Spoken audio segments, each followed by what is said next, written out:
Baik, saya sampaikan bahwa kegiatan ini adalah kegiatan sosialisasi program PKH yang alhamdulillah sudah kita laksanakan dari tanggal 6 ya, ini terakhir. Kita roadshow di 13 kecamatan. Ya, alhamdulillah ini adalah lokasi terakhir di Kecamatan Pinang. Ya. Maksud tujuannya Pak?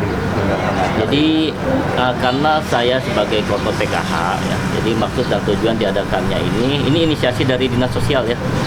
Jadi maksud tujuannya adalah bagaimana supaya ya, terutama ini karena forumnya para RW ya, masyarakat itu bisa jauh lebih paham ya mengenai seputar program PKH gitu.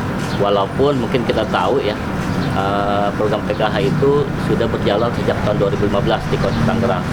Tapi yang namanya kepengurusan RW di wilayah kan itu pasti ada yang namanya permajaan ya. Ya, jadi tidak ada salahnya kita mengadakan proses sosialisasi ini sekali lagi sebagai bentuk penguatan. Bagaimana pemahaman itu di tingkat wilayah, ya, apalagi kita tahu bahwa RT RW itu sebagai salah satu juga ujung tombak ya, sumber informasi yang bisa ditanyakan oleh para warga. Jadi itu adanya tujuan sosialisasi ini. Kalau untuk kriteria warga yang melakukan PKH itu kayak gimana? Pertama, kriterianya memang dia untuk saat ini ya, jelasnya dia memang keluarga yang terkategori sangat miskin. Yang kedua memang harus ada yang mengacu ya kepada peraturan presiden, itu memang harus ada dalam DTKS dulu.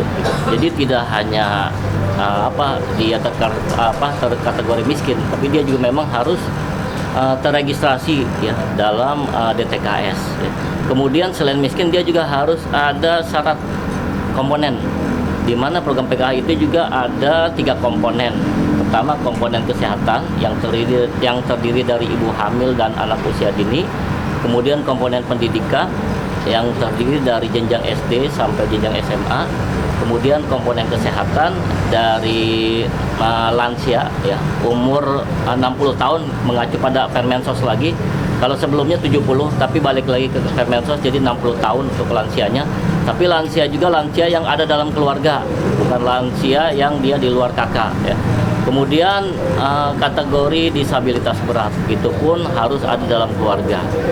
Nah, kalau ingin menjadi penerima PKH maka itu harus ada minimal salah satu syaratnya dari komponen yang sudah ditetapkan itu. Ya, jika ada nih Pak warga dari Kampung Pinang yang memenuhi kriteria tadi Bapak sebutkan, itu harus kemana Pak? Untuk mekanismenya sekarang sesuai itu kalau bicara mekanisme ya, itu sekarang usulan itu dari daerah bottom up ya, tentunya itu nanti dinas sudah membuatkan instrumennya di Dinas Sosial Kota Tangerang. Itu ada namanya usul sanggah. Jadi ini tidak didapatkan ke PKH ya, artinya sekarang masyarakat kita bisa ya, kita sebagai aparat ya, baik itu RW ataupun RT itu bisa mengusulkan, ada formatnya, ada formulirnya ya, itu bisa diusulkan. Tapi ini yang harus dicatat nih, warga kita itu tercatat tidak dalam DTKS-nya. Kalau memang belum, sebaiknya diusulkan di DTKS-nya dulu, baru setelah terdaftar dalam DTKS itu nanti bisa diusulkan mendapatkan bansos.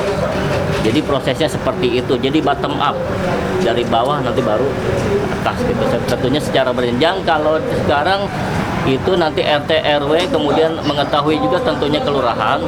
Nanti di situ nanti bisa diinput oleh operator 6NG yang ada di kelurahan. Jadi seperti itu prosesnya. Makasih banyak. Iya, sama-sama.